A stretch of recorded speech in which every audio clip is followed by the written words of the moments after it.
Hello friends, VS classes में मैं आप लोगों का स्वागत करती हूँ। आज पढ़ेंगे हम लोग शुंग वंश के बारे में। शुंग वंश, ठीक है। टाइम लगभग 185 ईस्वी पूर्व से 75 या कहीं पर आपको 70 भी मिलता है, 75-70 ईस्वी पूर्व, ठीक। चलिए, शुंग वंश की स्थापना किसने की थी? पुष्यमित्र शुंग ने, पुष्यमित्र शुंग ने की थी, ठीक है। पिछली वीडियो में हमने मौर्य वंश के बारे में पढ़ा था। मौर्य वंश का अंतिम शासक बृहद्रथ था और बृहद्रथ की हत्या करके ही पुष्यमित्र शुंग ने यहाँ पर शुंग वंश की स्थापना की थी। किसकी? बृहद्रथ की हत्या करके। और बृहद्रथ जो मौर्य वंश का अंतिम शासक होता है, ठीक है ना। पुष्यमित्र शुंग ने क्या किया? यहाँ पर शुंग वंश की स्थापना की और इसने राजधानी बनाई। किसे? विदिशा।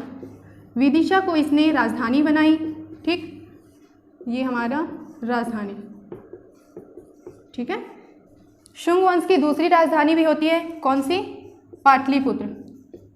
पाटलिपुत्र ये शुंग वंश की सेकंड राजधानी होती है, ठीक है ना। अच्छा, शुंग वंश के बारे में थोड़ा सा जान लीजिए। शुंग जो जाति से ब्राह्मण थे, क्या थे? शुंग जाति से ब्राह्मण जाति के थे। और MPPSC 2018 में एक क्वेश्चन आया था कि शुंगों के पूर्वज कहाँ से थे, ठीक है। तो जान लीजिए, शुंगों के जो पूर्वज थे वो उज्जैन से थे, मध्य प्रदेश से उज्जैन से थे, ठीक है ना। मतलब शुंग वंश जो है मूल रूप से अपने मध्य प्रदेश के ही थे, ठीक है ना। ये दो इंपॉर्टेंट फैक्ट हैं शुंग वंश से, इसको याद रखिएगा, ठीक है। चलिए, पुष्यमित्र शुंग, इसके बारे में जानकारी मिलती है अयोध्या अभिलेख में। अयोध्या अभिलेख में, ठीक। ये जो अयोध्या अभिलेख है, किसका अभिलेख था? तो ये अयोध्या के शासक थे, पुष्यमित्र के समकालीन अयोध्या के शासक अयोध्या नरेश धनदेव, ठीक है।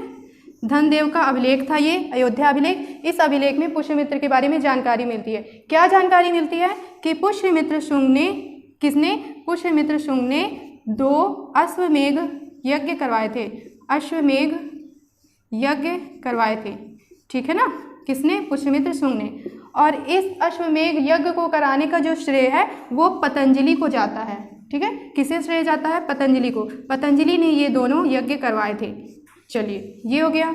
शुंग वंश में ही पतंजलि ने पाणिनि के, संस्कृत का एक ग्रंथ है, किसका? पाणिनि का एक संस्कृत का ग्रंथ है अष्टाध्यायी, ठीक। इस ग्रंथ पर पतंजलि ने महाभाष्य की रचना की, ठीक है ना। इस ग्रंथ पर पतंजलि ने महाभाष्य की रचना की।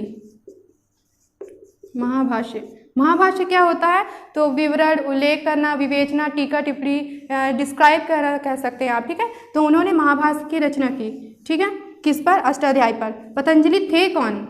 अच्छा, ये पतंजलि का हमने 2 बार ये अश्वमेघ यज्ञ करवाया, इन्होंने महाभाष्य की रचना की। पतंजलि थे कौन? तो ये पुष्यमित्र शुंग के समकालीन थे, साथ में ये चिकित्सक थे, ठीक। इन्होंने कई ग्रंथों की रचना की थी, जिसमें से आपने एक देख लिया, महाभाष्य, ठीक है। महाभाष्य के साथ साथ इन्होंने योग सूत्र, एक ग्रंथ लिखा योग सूत्र, और एक ग्रंथ और लिखा था इन्होंने आयुर्वेद। इसी तरह कुछ और ग्रंथ इन्होंने लिखे हैं, ठीक है ना। तो ये पतंजलि के ग्रंथ हो गए, ठीक। स्क्रीनशॉट ले लीजिए। कालिदास, शुंग वंश में ही कालिदास की रचना है एक, कौन सी? मालविकाग्निमित्रम, ठीक। इस रचना में कहा गया अग्निमित्र के बारे में। किसके बारे में? अग्निमित्र के बारे में है। अग्निमित्र जो थे विदिशा के राज्यपाल थे। कहाँ? विदिशा के राज्यपाल, ठीक है। अच्छा, मौर्य काल में हमने पढ़ा था बिंदुसार के शासनकाल में अशोक जिस तरह अवंती का राज्यपाल था, ठीक उसी तरह पुष्यमित्र शुंग के शासनकाल में उसका पुत्र अग्निमित्र जो है विदिशा का राज्यपाल था, ठीक है ना। अच्छा, इसके बारे में थोड़ा सा जान लेते हैं। मालविकाग्निमित्रम, ये 2 शब्दों से बना है आपका, 2 शब्द नहीं, नाम कहना चाहिए, 2 नाम से मिलकर बना है, मालविका और अग्निमित्र, ठीक है। अग्निमित्र जो कि ये विदिशा के शासक थे, और मालविका जो थी वो मालव देश की राजकुमारी थी। मालव देश की राजकुमारी थी मालविका। इन दोनों के प्रेम प्रसंग यानी लव स्टोरी की बात कही है कालिदास ने, किसमें? मालविकाग्निमित्रम में। ठीक है, चलिए इसके बाद अग्निमित्र के बाद हो गया 9वां शासक। शुंग वंश का 9वां शासक होता है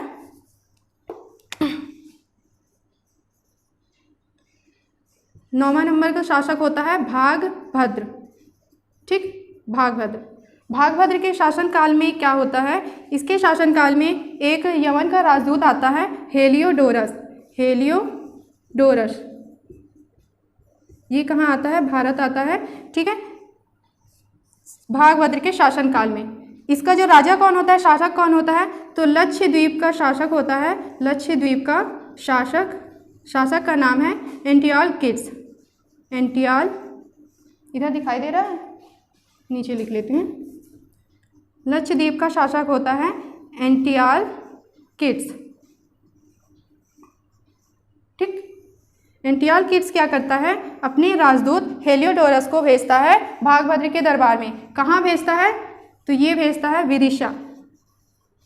ठीक, विदिशा में आता है हेलियोडोरस, और हेलियोडोरस से विदिशा में आने के बाद यहाँ पर क्या था आपका कुछ शुंग वंश में क्या चल रहा था? ब्राह्मण धर्म चल रहा था। ठीक है, तो ब्राह्मण धर्म से बहुत ज़्यादा प्रभावित हो जाता है हेलियोडोरस, और यहाँ आने के बाद वह ब्राह्मण धर्म को अपना लेता है। ठीक है, ब्राह्मण धर्म अपना लेता है।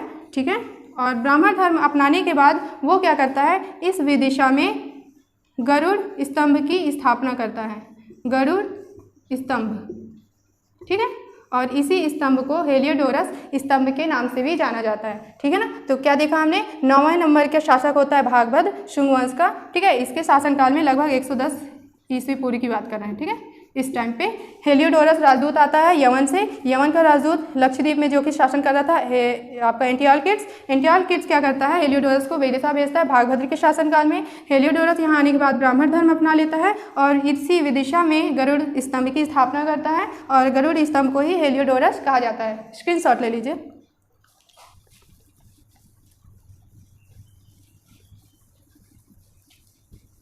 शुंग वंश से कुछ और संबंधित फैक्ट देख लेते हैं। ठीक है, पहला भरहुत स्तूप। भरहुत स्तूप की स्थापना होती है, ठीक है, जिला सतना। किसके द्वारा की गई है? पुष्यमित्र शुंग के द्वारा। ठीक, उसके बाद आपका सांची का स्तूप। ठीक, हमने पहले पढ़ चुका है सांची के बारे में, यहाँ दोबारा से उसका निर्माण नहीं हो रहा है। ठीक है ना, सांची का स्तूप कहाँ पर? रायसेन जिले में। कहाँ पर था? हमने मौर्य वंश में अशोक ने सांची के स्तूप का निर्माण करवाया था। ठीक, जब शुंग वंश आता है तो पुष्यमित्र शुंग के द्वारा इसे ध्वस्त करवा दिया जाता है, मतलब तोड़फोड़ करवाया जाता है। कहाँ? सांची के स्तूप में। फिर उसी के पुत्र अग्निमित्र के द्वारा इसका पुनर्निर्माण कराया जाता है। ठीक है, अग्निमित्र। ठीक, क्वेश्चन अभी आता है कभी आपका कि सांची के स्तूप को किस शासक ने ध्वस्त करवाया था? तो वे थे पुष्यमित्र शुंग, और किस वंश से? शुंग वंश से। ठीक है, और पुनर्निर्माण करवाया था अग्निमित्र ने। ठीक, ये जानकारी आपके शुंग वंश से। ठीक, शुंग वंश का अंतिम शासक होता है, अंतिम शासक देवभूति। ठीक है, देवभूति ये अंतिम शासक होता है। ठीक, देवभूति की हत्या उसी के मंत्री वसुदेव के द्वारा कर दी जाती है। ठीक है, मंत्री होता है कौन? वसुदेव, और वसुदेव देवभूति की हत्या करके वहाँ पर शासक बन जाता है। वसुदेव आता है तो उसने शुंग वंश को समाप्त करके यहाँ पर कण्व वंश की स्थापना करता है। ठीक है ना, कण्व वंश, यहाँ से आपका कण्व वंश स्टार्ट हो जाता है। ठीक, प्रथम शासक वसुदेव। ठीक, इस वंश के बारे में ज़्यादा जानकारी नहीं मिलती है। क्यों? क्योंकि इसका शासनकाल भी जो है, टाइम पीरियड जो है बहुत कम था, लगभग 70 से 30 ईस्वी पूर्व के आसपास इसका टाइम रहा है कण्व वंश का। ठीक है, तो अंतिम शासक जो होता है इस वंश का वो होता है सुशर्मन। सुशर्मन। ठीक, इस सुशर्मन की हत्या करके किसने? शिमुक ने सुशर्मन की हत्या कर दी, और यहाँ पर आपके आंध्र सातवाहन वंश की स्थापना कर देता है। आंध्र सातवाहन वंश। ठीक है। देखिए, अंतिम शासक होता है शुंग वंश का देवभूति। देवभूति की हत्या उसी के मंत्री वसुदेव के द्वारा कर दी जाती है। वसुदेव क्या करता है, यहाँ पे कण्व वंश की स्थापना करता है। कण्व वंश का जो अंतिम शासक होता है सुशर्मन की हत्या सिमुक के द्वारा, सिमुक है ये ना नहीं, सिमुक के द्वारा कर दी जाती है और यहाँ पर आंध्र सातवाहन वंश की स्थापना हो जाती है। ठीक है, स्क्रीनशॉट ले लीजिए।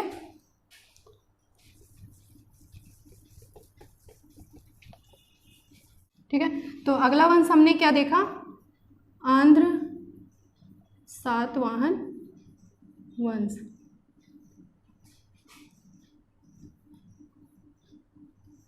ठीक, शिमुक के द्वारा इसकी स्थापना की गई। ठीक, टाइम की बात करें तो 30 ईस्वी पूर्व से 250 ईस्वी, ये मैंने क्या लिख दिया यहाँ पे, ईस्वी पूर्व चल रहा था, उसके बाद ईस्वी लिख दिया। तो यहाँ पे थोड़ा सा समझ लीजिएगा, आंध्र सातवाहन वंश ऐसा टाइम है आपका जो ईस्वी पूर्व और ईस्वी के बीच का संबंध है, मतलब इस टाइम का जो है रिलेट करता है। कैसे, ईस्वी पूर्व को हम BC भी कहते हैं, यानी बिफोर क्राइस्ट। ठीक, ईस्वी को हम, ये क्या, ईस्वी पूर्व को कहते हैं BC, ईस्वी को कहते हैं AD। ठीक है, एन्नो डोमिनी। क्या होता है ये, एक टाइम किसका, ईसा मसीह के जन्म को केंद्र मान लिया गया, शून्य मान लिया गया, और उनके जन्म की पहली की जो घटनाएं हैं, उनके जन्म की पहली की घटनाएं या टाइम, उसको क्या कह दिया गया, ईसा पूर्व, और उनके जन्म के बाद की जो घटनाएं हैं और उसके बाद की जो टाइम है उसे ईस्वी कह दिया गया। ठीक है, तो आपका सातवाहन वंश में ही ईसा पूर्व और ईस्वी यहाँ से आपका स्टार्ट हो जाता है, मतलब ईस्वी पूर्व खत्म होता है और ईस्वी स्टार्ट हो जाता है। ठीक, चलिए, इस वंश का प्रतापी शासक होता है, प्रतापी शासक कौन होता है, सातकर्णी प्रथम। बहुत इंपॉर्टेंट नाम है ये, सातकर्णी फर्स्ट। ठीक है, ये इस वंश का सबसे प्रतापी शासक होता है। इसके बारे में जानकारी मिलती है कहाँ, रानी नैनिका अभिलेख, रानी नैनिका अभिलेख में इसके बारे में जानकारी मिलती है। ठीक है, रानी नैनिका जो थी, ये जो रानी नैनिका है, ये क्या थी, सतकर्णी प्रथम की पत्नी भी थी। ठीक है ना, पत्नी भी थी। इनका अभिलेख मिला है, कहाँ मिला है, तो ये आपका महाराष्ट्र से मिला है, महाराष्ट्र के पुणे से मिला है। ठीक, अच्छा, सातकर्णी प्रथम के बारे में थोड़ा सा और जान लीजिए। एक वर्ल्ड फेमस बुक है आपका, नाम लिख देती हूँ इसको, world famous book Periplus of Erythraean, Periplus of Erythraean Sea. ठीक, ये एक बुक का नाम है। ठीक, इस बुक में सातकर्णी प्रथम का जिक्र मिलता है। ठीक है ना, सातकर्णी प्रथम के बारे में। इसके राइटर कौन है, तो इसके राइटर हैं विलफ्रेड एच शॉप।